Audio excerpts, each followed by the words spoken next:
اعوذ باللہ من الشیطان الرجیم، بسم اللہ الرحمن الرحیم۔ ناظرین کرام، آپ کو اسرار چینل پر خوش آمدید۔ آج کا جو موضوع ہے وہ اتحاد کے بارے میں ہے، اور جو قرآن کریم کی آیات اس حوالے سے آئی ہیں تو اس کا اس میں بیان ہوگا۔ کوشش میں نے کی ہے کہ جیسا کہ میں آپ کو بتاتے ہوں کہ مختلف ٹاپکس جو ہیں وہ ایک جو ٹاپک ہوتا ہے اس پہ ہم کور کرتے ہیں، اور اس یہ جو اتحاد کا جو ہمارے پاس آج کا جو لیکچر ہے اس کو میں نے دو حصوں میں تقسیم کیا ہے۔ تو پہلا حصہ جو ہے وہ شروع کرتے ہیں، بسم اللہ کرتے ہیں۔ اس میں ہم پہلے یہ دیکھیں گے کہ یہ جو اتحاد کا جو موضوع ہے اس کے اندر فرقہ بندی، پارٹی بازی، اختلاف اور اختلاف امت اور اختلافات، یہ ہم اس قسم کے معاملات ہم اس میں دیکھیں گے، اور کہاں ہمیں قرآن کی ہدایت ملتی ہے کہ فرقہ بندی، کفر اور شرک سے ہم نے دور رہنا ہے۔ تو اس میں یہ کہ اسلام کی دعوت کا منتہا یہ ہے کہ تمام نوع انسان کو ایک عالمگیر برادری بنا دیا جائے، اور یہ برادری جو ہے وہ آئیڈیالوجی یا نظریہ حیات کی اشتراک سے قائم ہوگی، جسے ہم ایمان کہتے ہیں۔ یعنی ایمان کی بنیاد پر یہ آئیڈیالوجی ہے وہ قائم ہوگی۔ اس عظیم پروگرام کی ابتدا ایک امت کی تشکیل سے ہوتی ہے جسے امت مسلمہ یا مسلمان کہا جاتا ہے۔ ظاہر ہے کہ اس امت میں باہمی اختلافات بھی ہوں گے، اور اسلام کی بنیادی تعلیم اور اساسی مقصد کے جو کہ خلاف ہے، اور کہا جاتا ہے کہ اختلاف جو ہے وہ رحمت ہے، لیکن یہاں میں جو دیکھ رہا ہوں کہ قرآن اس بارے میں جو اس کا اساس ہے، جو اسلام کی بنیادی تعلیم ہے، وہ یہ ہمیں بتا رہی ہے، اس کا مقصد یہ بتا رہی ہے کہ آپ جو بات کرتے ہیں کہ اس امت میں جو باہمی اختلاف ہے وہ رحمت ہے، وہ ایسا نہیں ہے۔ جو اس کی اساس ہے، جو مقصد ہے، وہ اس کے اگینسٹ یہ بات چلی جاتی ہے۔ تو اس لیے قرآن کریم نے فرقہ بندی کو شرک اور پارٹی بازی کو جو ہے وہ جرم عظیم قرار دیا ہے۔ اب آپ سمجھ لیجئے کہ یہ قرآن جو ہے کس طرف ہمیں لے کے جانا چاہ رہا ہے۔ پھر ساری دنیا میں پھیلی ہوئی امت میں وحدت کام کرنے کے لیے ایک محسوس مرکز کی ضرورت ہوتی ہے، یعنی یہ مرکز جو ہے وہ ہمارا کعبہ ہے، اور دوسری امتوں کے لیے آپ سمجھ سکتے ہیں کہ ان کے لیے کیا کن مقامات کی جو ہے وہ حیثیت ہے۔ یعنی اسلامی نظام کا جو مرکزی مقام ہے، جب اس امت کا دائرہ وسیع ہوتا جائے گا تو یہی مرکز نوع انسانی کی وحدت کا واحد جو مرکز ہے وہ بن جائے گا، اور امت مسلمہ کے نظام کی بنیاد جو ہے وہ وحدت قانون، قرآن اور وحدت مرکز یعنی کعبے پر جو ہے وہ رکھی گئی ہے۔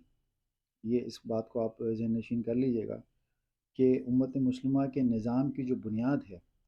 جو وحدت قانون، قرآن اور وحدت مرکز یعنی کعبہ پہ رکھی گئی ہے، اور اختلاف اور تفرقے سے امت جو ہے وہ نہیں رہتی، امت مسلمہ نہیں رہتی۔ تو اس بات کو جو ہے وہ ذہن میں آپ ضرور رکھیے گا۔ قرآن ہمیں اس قسم کی اختلاف کی جو ہے وہ تعلیم نہیں دیتا۔ اب اس میں جو موضوعات ہیں، اس میں پہلا موضوع ہے کعبہ، یعنی وحدت انسانی کا مرکز محسوس، یعنی تم دنیا میں جہاں بھی ہو اپنی توجیہات کا جو مرکز ہے، جو رخ ہے، وہ اپنے ملی مرکز یعنی کعبہ کی طرف رکھو۔ مسلمانوں کو یہ ہدایت دی گئی ہے۔ پھر کعبہ تمام نوع انسانی کی نفع بخشی کے لیے قائم کیا گیا ہے، یعنی کہ آپ وہاں سے آپ کے لیے وہ نفع ہے اس کے اندر اگر آپ کعبے کی طرف رخ کرتے ہیں۔ پھر اگلی آیت ایک اور ہے کہ کعبے کی مرکزیت سے مقصد یہ ہے کہ تمام نوع انسان اپنے پاؤں پر کھڑے ہو جائیں، یعنی تمام جو نوع انسانی ہے وہ اپنے پاؤں پر کھڑی ہو جائے۔ اور اس کا یہ مزید ہم دیکھیں گے کہ حج اور کعبے کے عنوانات میں ہم آگے انشاءاللہ اس کو تفصیل سے دیکھیں گے۔ پھر ایک اور جو اس میں ٹاپک ہے وہ قرآن کی وجہ جامعیت ہے، یعنی قرآن کے ساتھ وابستہ رہنے سے تمام جو جامعیت ہے وہ باقی رہے گی۔ تم اگر سوچو کہ اس سے پہلے تمہاری حالت کیا تھی، اور قرآن نے کس طرح تمہارے دلوں میں باہمی الفت ڈال دی، یعنی جس طرح اسکیٹرڈ تھے، ڈیوائیڈڈ تھے اور مسلمان، اور جب وہ ایمان لے آئے، ایمان کی طاقت سے قرآن نے کس طرح جو ہے تمہارے دلوں میں باہمی الفت محبت جو ہے وہ پیدا کر دی۔ پھر نزول قرآن سے مقصد ہی یہ تھا کہ اختلافات جو ہیں وہ رفع ہو جائیں، اور جو بھی اختلافات مسلمانوں میں تھے یا ان سے پہلے جو تھے، وہ قرآن کے آنے کے بعد جو ہے وہ سارے رفع ہو گئے۔ پھر خدا نے ابنائے آدم انسانوں سے کہہ دیا کہ تم ایک دوسرے کے دشمن ہوگے، لیکن اگر وہی کا اتباع کرو گے، تو پھر یہ عداوت باقی نہیں رہے گی۔ یعنی کہ اگر تم وہی، میں پہلے بھی ذکر کر چکا ہوں کہ اگر آپ وہی سے اگر آپ جڑے رہیں گے، قرآن سے اگر آپ جڑے رہیں گے، تو آپ میں اختلاف کی گنجائش نہیں رہے گی، کیونکہ آپ کے پاس جو ہے وہ وہی ہے آپ کے فیصلوں کے لیے۔ تو یہ قرآن کی جو وجہ جامعیت ہے، اس کے بارے میں 3-4 جگہوں پر جو ہے وہ آیات آئیں، اس کا ذکر ہے۔ پھر فرقہ بندی کفر اور شرک ہے، یہ ایک جو ہے اس میں مزید ایک ٹاپک ہے کہ تم ان لوگوں کی طرح نہ ہو جانا جنہوں نے باہمی تفرقہ پیدا کر لیا اور عذاب خداوندی کے مستحق قرار پائے۔ ایمان لانے کے بعد فرقہ بندی کفر ہے۔ تم ایک دوسرے کو تھامے رکھو اور باہوں میں باہیں ڈال کر حوادث زمانہ کا مقابلہ کرو یعنی جو بھی تمہیں مشکلات آئیں، پریشانیاں آئیں، ان کا ڈٹ کے مقابلہ کرو، لیکن ایک دوسرے کے ساتھ جڑے رہو، ایک دوسرے کے ساتھ کندھے سے کندھا ملا کے رکھو، ہاتھوں میں ہاتھ ڈال کے رکھو۔ جن لوگوں نے دین میں فرقے پیدا کر لیے، رسول کا ان سے کوئی واسطہ نہیں، یعنی حضور صلی اللہ علیہ وسلم کی بریت بھی اس میں کا ذکر ہو گیا کہ بھائی ان سے ہاتھ اٹھا لو، کہ جن لوگوں نے دین میں تفرقہ پیدا کیا۔ یہ قرآن کہہ رہے ہیں، میں نہیں کہہ رہا ہوں، قرآن کہہ رہا ہے کہ جو دین میں تفرقہ پیدا کرے، تو رسول صلی اللہ علیہ وسلم سے یہ ارشاد فرمایا گیا کہ اے رسول اللہ، تو جو ہے ان سے تیرا کوئی واسطہ نہیں ہے۔ تو یہ ہماری یہ امت مسلم امت کے لیے بھی ایک جو ہے وہ ہدایت ہے نا۔ اس کے ساتھ ساتھ ایسی مسجد کی تعمیر جس سے مسلمانوں میں تفرقہ پیدا ہو۔ آج آپ دیکھ لیجئے کہ جتنی مساجد ہیں، کس طرح تفرقے بازی ہے کہ آپ انٹرنس سے ہی آپ وہاں لکھ دیا جاتا ہے کہ یہ مسلک اس کا ہے، یہ مسلک اس کا ہے۔ اب میں تفصیلات میں نہیں جاؤں گا، آپ زیادہ بہتر جانتے ہیں کہ کیا صورتحال ہے، لیکن قرآن کریم نے کہا ہے کہ ایسی مسجد کی تعمیر جس سے مسلمانوں میں تفرقہ پیدا ہوتا ہے، اس میں کسی کو قدم نہیں رکھنا چاہیے۔ یعنی صلاۃ وحدت کا موجب ہونی چاہیے۔ صلاۃ جو ہے وہ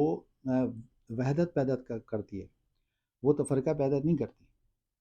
کہ آپ مسجد میں داخل ہی نہیں ہو پا رہے کہ جی باہر تو لکھا ہے کہ اس مسلک سے آپ کا تعلق ہوگا تو آپ انٹر ہوں گے، ورنہ آپ مساجد تو اللہ تعالیٰ کا گھر ہے، اللہ نے اپنا گھر قرار دیا ان کو۔